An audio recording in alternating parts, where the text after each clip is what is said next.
I came into foster care when I was 3 because my father was not a very safe person to be around, and so they took me and put me in foster care with somebody I didn't know. Growing up when I was little, my older brother, he could read things to me, and my little brother could point out things to me that I couldn't see. My birth mother saw the same thing that I did. She saw that I couldn't see as much as my brothers, and that I couldn't see enough to read or enough to see an airplane in the sky or to see the stars. And so she took me to the eye doctor when I was 4, and the eye doctor ran a whole bunch of tests on me and finally decided that I had a juvenile form of macular degeneration. It's genetic. And it just means that I can't see in the center of my eyes and that I can only see on the side of my eyes. And that what I do see is very blurry. And I can't see when it's dark or when it's too bright. The very first night of getting put into foster care, it's kind of nerve-wracking, I guess, in a way, because you don't know anything about the people, and the people barely know anything about you. And especially not being able to see very well, it was even more scary, I guess, because I didn't know what anything was, and I couldn't really see much of anything. I was in foster care until I was 12, and when I was 12, I was adopted by a single woman with lots of kids. I was in trouble a lot all the time, and my adoptive mother would lock me in my room and make me stay in there. And I'd been sitting on the floor for about 3 weeks, and I'd been locked in my room for about 3 weeks, and I knew that I couldn't stay at that house anymore. I was tired of sitting on the floor. I was tired of being locked in my room. I was tired of feeling like nobody cared and like I didn't exist. So I packed my bags and I left. When I left in the morning, it was nice and sunny and warm. It eventually became very cold and cloudy, and it started snowing pretty bad. So that made it hard to find my friend's house, and I got lost for a very long time. But I eventually found my friend's house, and when I got there, he wasn't there. But his neighbor was home, and his neighbor said that he would help me read the phone book so that way I could call Hope and Home and ask one of the people that worked here to come and pick me up.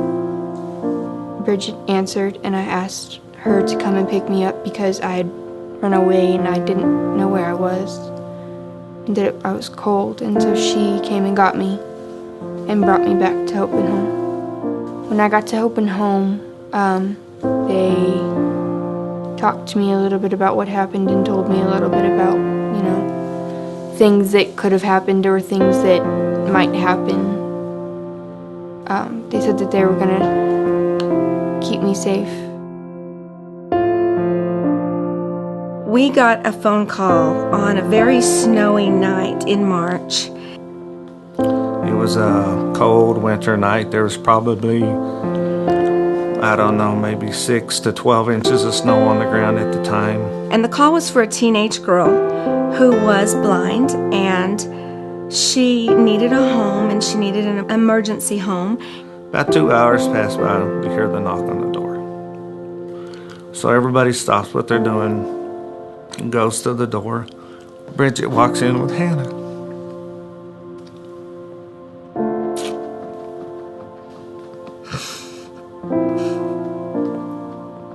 When I first walked in, it was kind of like a flashback because I'd done it before, but I hadn't done it in a while. I hadn't had to go to a different house with people I didn't know. So it was kind of flashback from when I'd already been put in foster care. She was nervous, she was scared. She came into our home and she really didn't know what to think. As she sat there, she just needed to be loved on and hugged, and so we just spent a lot of time doing those things. I knew that the Maliks would be safe though because I knew that Ross and Bridget and Hope and Home, they wouldn't put me in a home where the people would hurt me or not care about me. They would put me in a home where the people would love me and they would truly care about what I am and who I am. Time went by. It was coming up to October. She was in counseling. I wasn't sure if I ever wanted to be adopted again. I didn't know that I ever really wanted to love anybody again. I wasn't really sure that anybody was truly kind or that anybody truly cared. That I was unsure of everybody. But I went to the Malicks, and I don't know, something in me just told me that everything was gonna be okay. And as Hannah has grown up in our home, she began to get a little closer to us and a little closer to us. And she began to trust us more. They come home. I was out in the kitchen making dinner. I knew something was going on, but I didn't know what was going on. Because they kept on saying, "Go, Hannah, go, go." And she wouldn't come, so just kept cooking. About 10 minutes later, my phone goes off. Well, who's texting me now? Well, pick up the phone. Well, it was Hannah. I said, "Hannah's in the house. Why is she texting me?"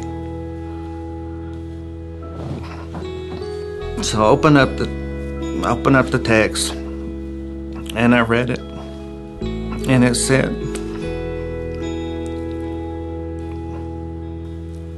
"Will you be my daddy?"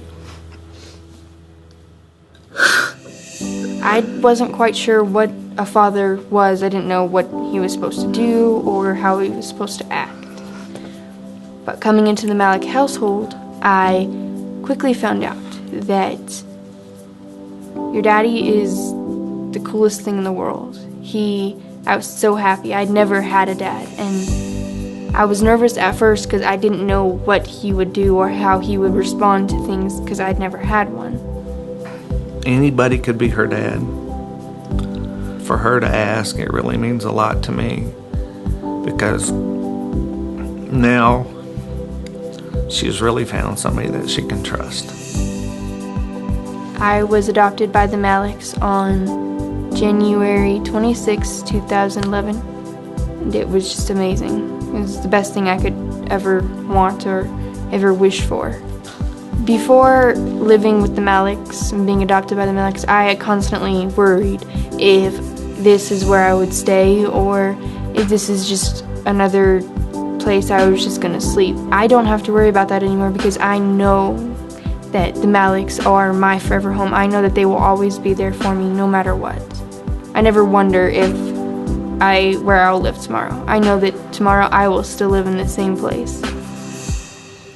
Honestly, I hate and shudder to think what would have happened to Hannah had she not been able to reach Hope and Home that day.